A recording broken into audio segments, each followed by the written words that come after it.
유재석이 진행하는 놀면 뭐하니 프로그램이 있습니다. 여기에 추가 등장하는데요. 서로 처음 만나는 이 장면이 유튜브에 공개되어서 제가 보게 되었습니다. 유재석이 추에게 이런 말을 합니다. 추를 실제로 보는 건 처음이에요. 이때 추가 유재석에게 우와, 저 아세요? 이때 유재석이 네, 알죠. 그때 추가했던 말이 있습니다. 우와, 완전 선물이에요. 이 동영상이 200만 회 이상을 기록했습니다.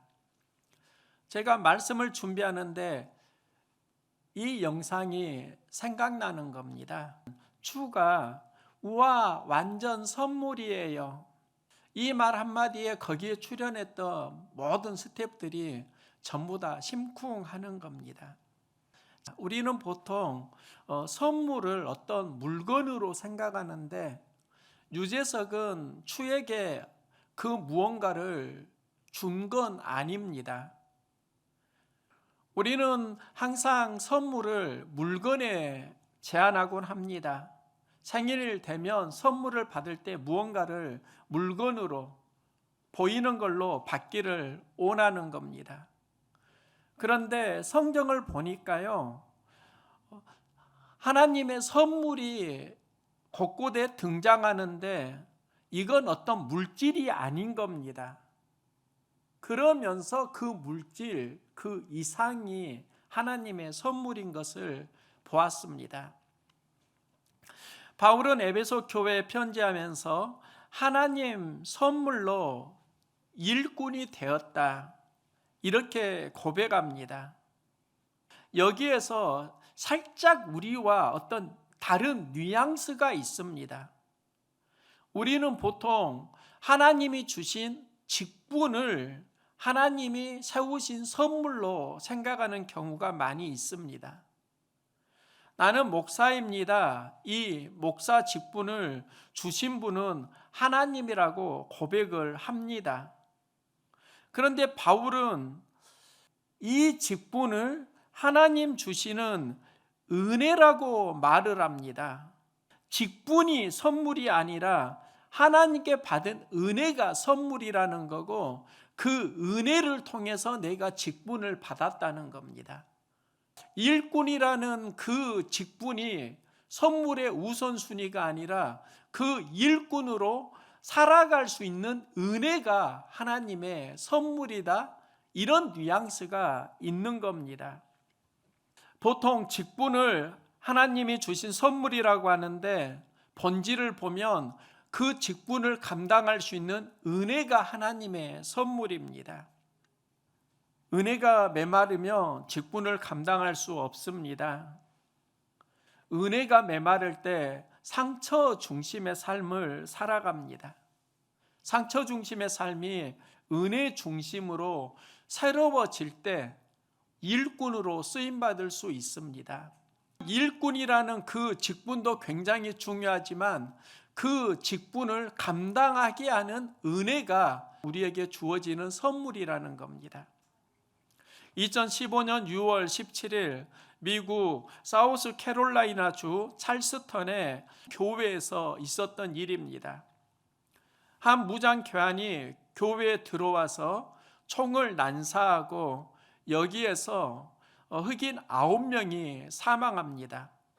이 사건은 미국 사회에 굉장히 큰 충격을 주었는데요. 이때 그가 사용한 총은 아버지에게 생일 선물로 받은 겁니다. 그 총이 그에게 좋은 선물일 수 있을까? 이런 질문을 잠시 해봅니다. 수많은 사람들이 장례식장에 몰려오고 이 장례식장에 오바마 대통령이 참여하고 추모 연설을 합니다. 죽은 9명의 흑인을 추모하면서 연설하는 도중에 어메이징 그레이스를 부릅니다. 이 곡이 우리나라에는 나 같은 죄인 살리신 이렇게 번역되었습니다.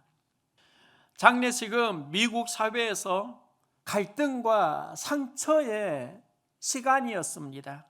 백인이 흑인을 총으로 쏘고 어떻게 보면 인종 갈등을 촉발할 수 있는 그 시간이었는데, 여기에서 오바마가 하나님의 은혜를 찬양한다는 건 역설일 수 있습니다. 오바마가 어메이징 그레이스를 부르니까요, 그곳에 모인 6천여 명의 청중들이 함께 일어나서 하나님의 은혜를 찬양합니다. 이 광경을 미국의 한 언론사는 이렇게 기록합니다. 오바마 대통령이 어메이징 그레이스를 부른 이 장면은 그의 대통령 재직 기간 중에 국민들에게 최고의 순간으로 기억될 것이다. 오바마는 뛰어난 연설가입니다. 그는 수많은 명연설을 했습니다. 그런데 그가 그 장례식에서 했던 것을 최고의 명연설이라고 신문에서 대서특필합니다. 그 이유가 무엇일까? 상처와 갈등의 현장에 은혜를 선포했기 때문입니다. 우리도 살면서 많은 상처와 갈등의 현장을 경험합니다. 수많은 상처로 갈등으로 신음하고 살아가는 이들이 현대인에게 굉장히 많이 있습니다. 이때 우리 그리스도인은 그 상황 속에서 은혜를 담을 수 있는 믿음이 있기를 소망합니다. 모든 상황은 각도에 따라서 상처도 많이 있고 해석에 따라서 은혜가 되기도 합니다. 믿음은 은혜를 담아야 합니다. 수로보니게 여인이 딸이 귀신이 들렸습니다. 예수님의 소문을 듣고 도와주시라고 간구합니다. 예수님은 수로보니게 여인에게 말합니다. 자녀의 떡을 취하여 개들에게 던짐이 마땅치 아니하니라. 개는 이방인을 의미합니다. 수로보니게 여인은 이방인이었고 상처받고 살았는데 예수님도 그녀에게 개 취급을 하시는 겁니다. 이때 여인은 예수님에게 말합니다. 상 아래 개들도 아이들이 먹던 부스러기를 먹습니다. 나에게도 부스러기를 주십시오. 부스러기 은혜라도 주십시오. 이렇게 간구하는 겁니다. 예수님은 그녀에게 말합니다. 이 말을 하였으니 돌아가라. 귀신이 내 딸에게서 나갔느니라. 그녀는 자신의 인생의 문제가 예수님을 통해서 극복됩니다. 개는 그녀에게 상처였는데 예수님을 만나면서 그 개는 딸의 병을 고치는 추억으로 전환됩니다. 저는 수로보니게 여인을 보면서 주님 주시는 마음이 있습니다. 모든 사건 속에서 은혜를 담는 사람은 믿음이 성장하고 상처를 담는 사람은 믿음이 약해진다는 겁니다. 수로보니게 여인이 상처 현장에서 부스러기 은혜를 받으니까 귀신 들린 딸이 살아납니다. 이건 새로운 의미가 있습니다. 귀신은 어둠의 세력입니다. 하나님 은혜가 임하면 어둠의 세력이 물러난다는 겁니다. 모든 상황 속에서 하나님의 은혜를 받을 수 있는 믿음, 우리를 어둠의 세력에서 승리하게 하는 힘이 됩니다.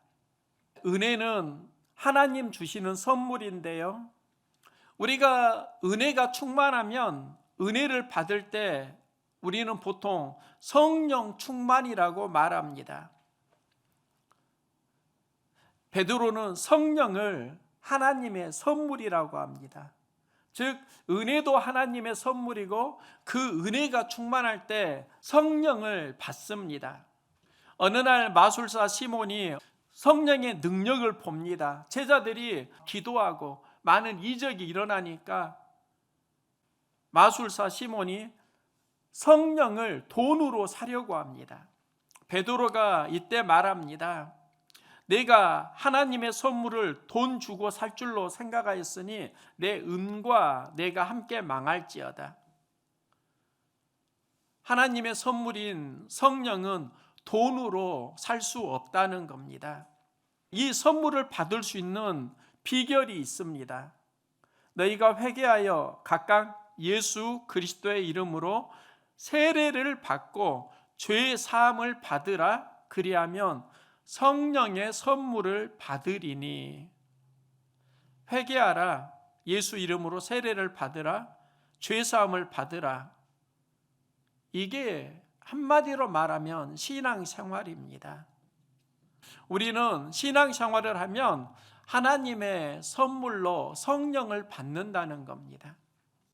예수님은 십자가에 달려 죽으시고 다시 부활하십니다. 하늘로 승천하시기 전에 제자들에게 성령을 약속하시고 하신 말씀이 있습니다.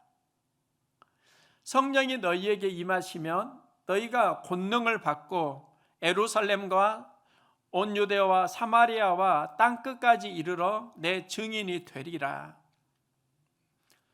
사도행전 1장 8절 말씀인데요, 이 말씀의 전후 맥락을 보면은요, 예수님은 제자들에게 승천하시기 전에 하신 당부입니다. 예루살렘 떠나지 말고 약속하신 것을 기다리라. 복음을 전해야 하는데 세상을 감당하려고 하면 약속하신 것을 받으라는 겁니다. 그 약속이 성령에 대한 약속이고 성령의 권능을 통해서 복음이 확장된다를 말씀하시는 겁니다. 예수님은 제자를 파송하시면서 말씀합니다. 병든 자를 고치며 죽은 자를 살리며 나병 환자를 깨끗하게 하며 귀신을 쫓아내되 너희가 거저 받았으니 거저 주라. 거저 받았으니 거저 주라. 이게 선물 아닌가요? 예수님이 제자를 파송하시면서 거저 받았으니 거저 주어라. 이게 흘러보내는 걸 말합니다. 이 흘러보내다, 이걸 영어로 플로잉이라고 합니다. 그러면 예수님이 제자들에게 흘러보내는 것이 있습니다. 예수님은 제자들에게 말씀합니다. 성령을 받으라. 십자가에 달려 죽으시고 두려움에 떨고 있는 제자들에게 나타나셔서 그들에게 예수님이 흘러보내는 게 성령 플로잉입니다. 제자들은 마가의 다락방에서 기도하고 성령을 경험합니다.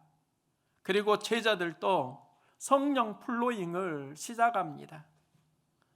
베드로가 이르되 너희가 회개하여 예수 이름으로 세례를 받고 죄사함을 받으라. 그리하면 성령의 선물을 받으리니. 이 설교를 통해서 그 말을 받은 사람들은 세례를 받음에 이날에 신도의 수가 3,000이나 더하더라. 성령 플로잉이 될 때 수많은 사람들이 그리스도인이 되고 이 그리스도인이 세운 교회가 하나님의 성전이 됩니다. 지금 이 시대에 우리에게 필요한 게 플로잉입니다. 거룩한 플로잉입니다. 성령 플로잉입니다.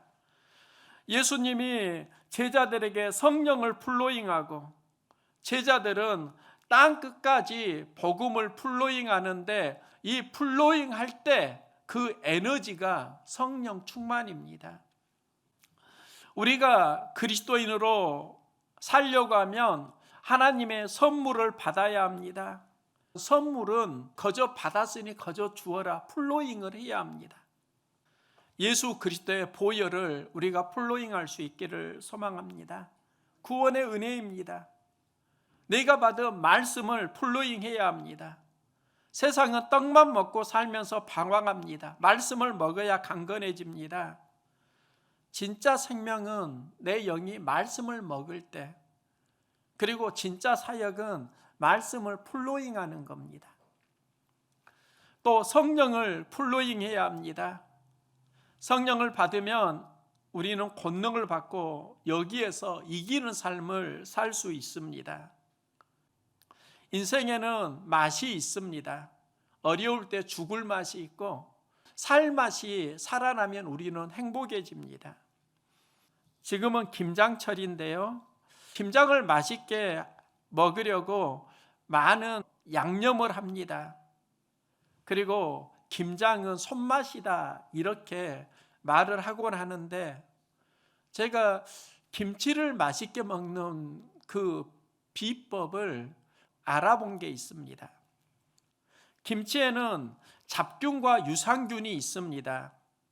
잡균이 많으면 맛을 잃고 유산균이 많으면 맛이 살아나는데, 잡균이 번식하는 환경은 공기, 산소가 많을 때입니다. 김치가 공기가 차단되고 숙성이 되면 유산균이 많아집니다. 유산균이 많은 김치가 맛이 있고 잡균이 많은 김치가 맛이 없다는 겁니다. 결국 한마디로 말하면 공기 노출을 최소화해야 김치가 맛있다고 말합니다.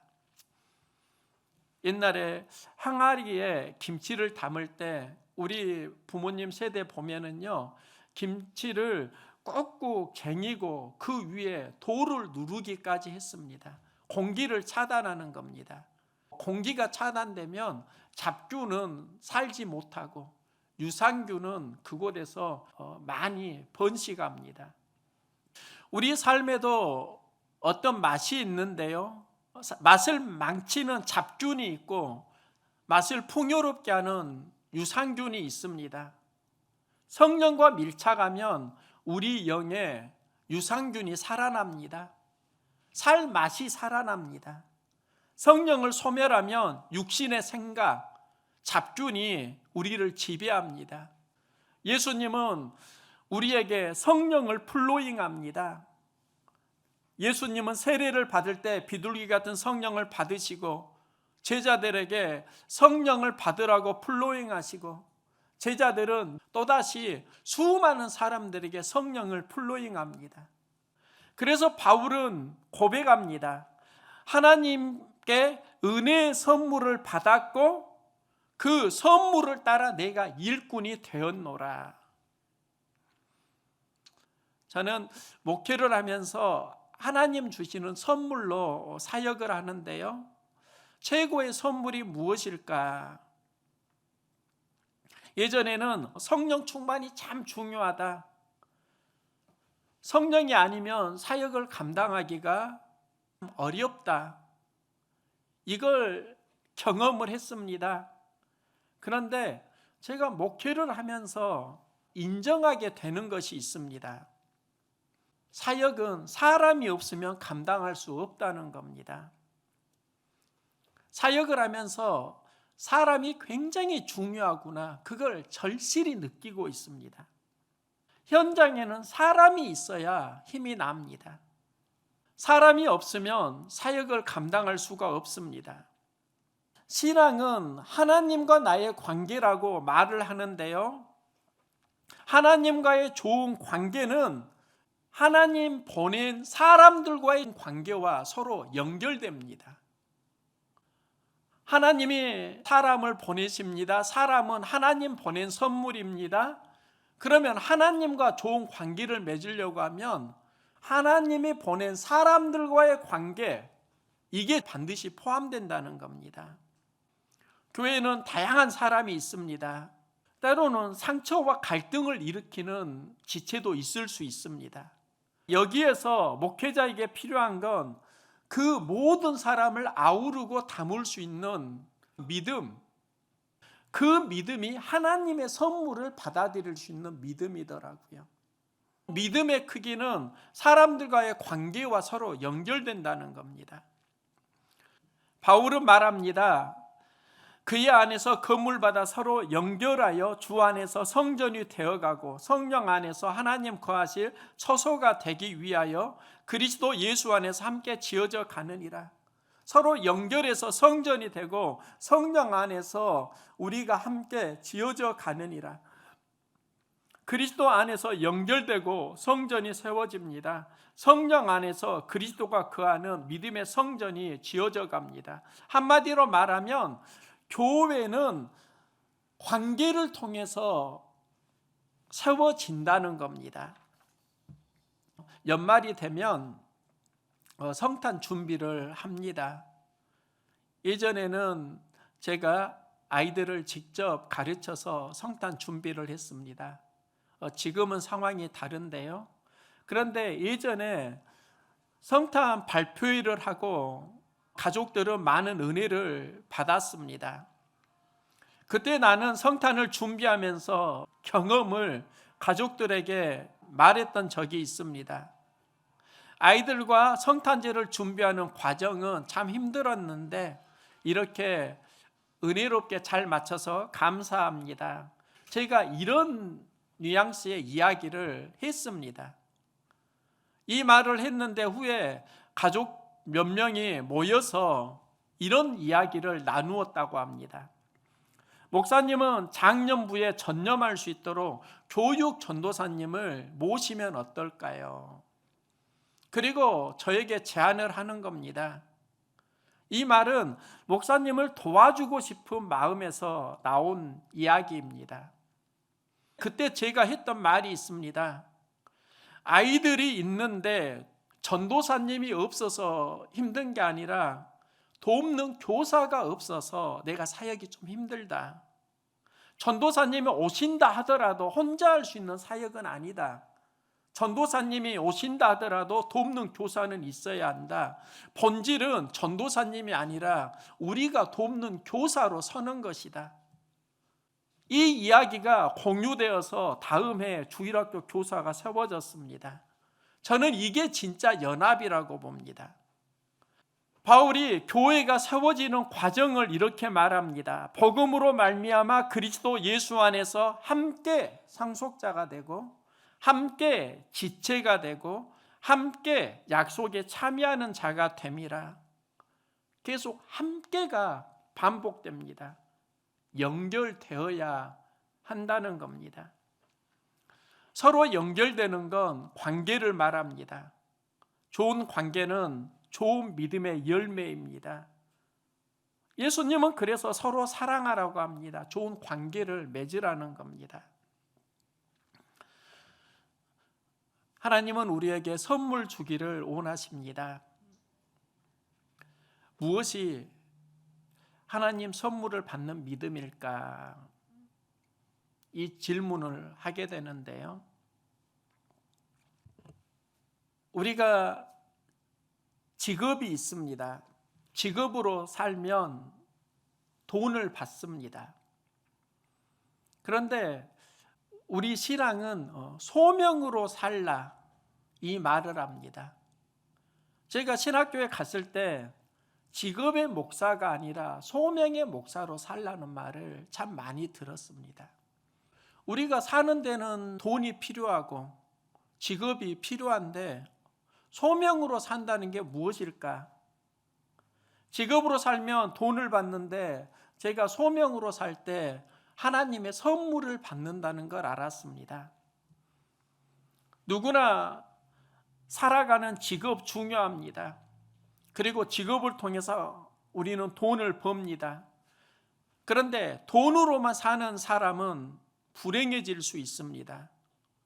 인생은 소명이 있어야 합니다. 내가 목사를 직업으로 생각하면 참 초라해지는데 소명으로 살면 하나님께서 선물을 주시고 나를 존귀하게 해 주신다. 이 믿음이 있습니다. 우리는 모두 다 하늘 부르심을 받았습니다. 이 부르심에 응답하는 믿음이 소명이고요. 소명으로 살면 하나님은 선물을 주십니다. 그 선물이 무엇인가? 우리 서로 고백할까요? 당신이 하나님 선물입니다. 이게 굉장히 중요한 진실이더라고요. 여러분이 하나님 보내주신 선물이에요. 우리의 만남은 하나님의 선물입니다. 우리는 서로에게 하나님 보내주신 선물입니다. 선물이 믿음으로 연결될 때 교회가 세워집니다. 교회가 돈으로 세워지는 게 아니다고요. 본질은 하나님의 선물로 세워지는 겁니다. 돈이 우선이 아니라 믿음이 우선이고, 그 믿음을 통해서 소명을 감당하게 되고, 소명을 감당하면 하나님은 선물로 사람을 보내어 주시고, 사람을 통해서 교회가 세워지는 겁니다. 우선순위가 다르다는 겁니다. 은혜는 하나님의 선물입니다. 우리는 은혜를 받아야 행복합니다. 성령은 선물입니다. 성령 충만할 때 행복해집니다.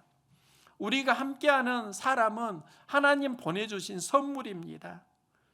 우리가 하나님 선물을 믿음으로 받고 믿는 자의 삶을 함께 일꾼으로 살아갈 수 있기를 소망합니다. 하나님이 여러분을 선물로 보내셨고, 우리를 선물로 만나게 하셨고, 우리 선물들이 모여서 하나님의 나라에 쓰임받는 일꾼이 되어갑니다. 하나님 보내주신 여러분을 사랑하고 축복하고요, 또 하나님께 감사드립니다.